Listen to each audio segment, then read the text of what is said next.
And a lot of this comes down to teleology, I guess, people's religious, like quasi-religious faith in how the universe functions. So I suppose my base assumption, based on what? I don't know. It makes sense to me. I think it can be logically proved, but you've seen some of the debates in the Discord where I'm like, here's an idea, and people go, that's dumb, that's wrong. And I'm like, but it seems obvious to me. Long story short, right? You got to start somewhere and then build from there. Yeah. You do. Well, okay, pause, and then I'll come back to that. There's a show I used to listen to. It was broadcast, a weekly show on, I think, NPR out of Stanford University, where it was Philosophy Talk. That's the name of the show, Philosophy. I don't know if they're still doing it. I stopped listening a few years ago, got into other things. Right.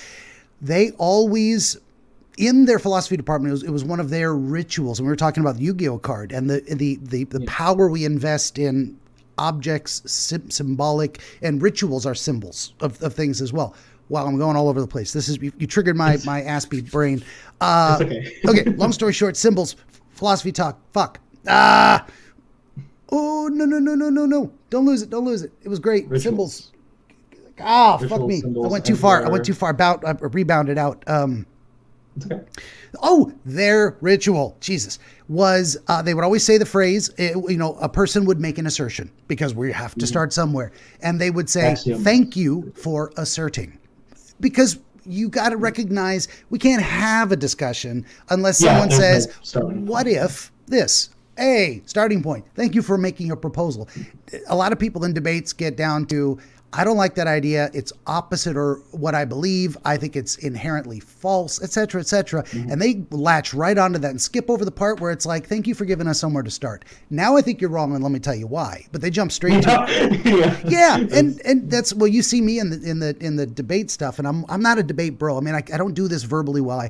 I can share ideas, but if you're going to challenge me to do so, I got to like when I do the dream thing, I got to write it all down. And then we go through it piece by piece. Imagine me, this is why I got to do it in text version, because I got to write out my thoughts. I got to stop and think, does that, number one, I got to stop and think before I write. Then I got to edit my writing and say, does that say what I think it says? Okay, those are the wrong words. It'll be 5 minutes composing a 3-sentence paragraph because I really need to think about it. And I need to go back and read what other people read and go, do I get that correctly? Wait, do I need to ask a clarifying question? I can't do any of this verbally. I just can't. That's not where my skill set is.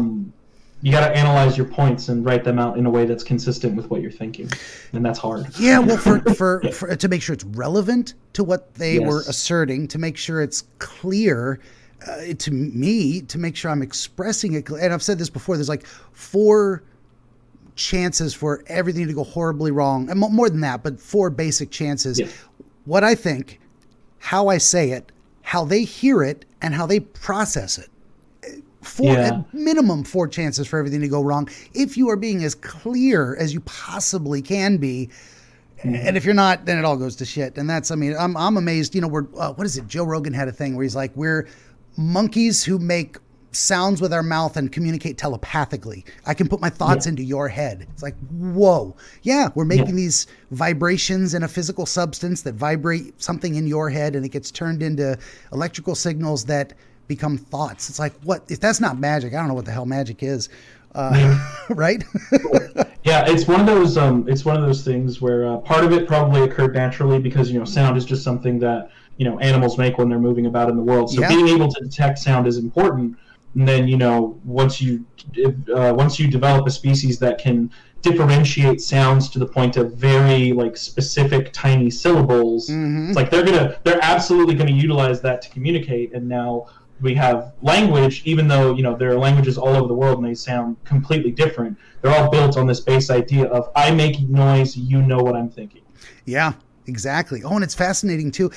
There's a reason I'm a little bit obsessed with Greek and Latin roots, because if you go back, a lot of these words that we use are composed of multiple other words strung together that give us a more complex idea. It's kind of, building a brick wall, one brick at a time.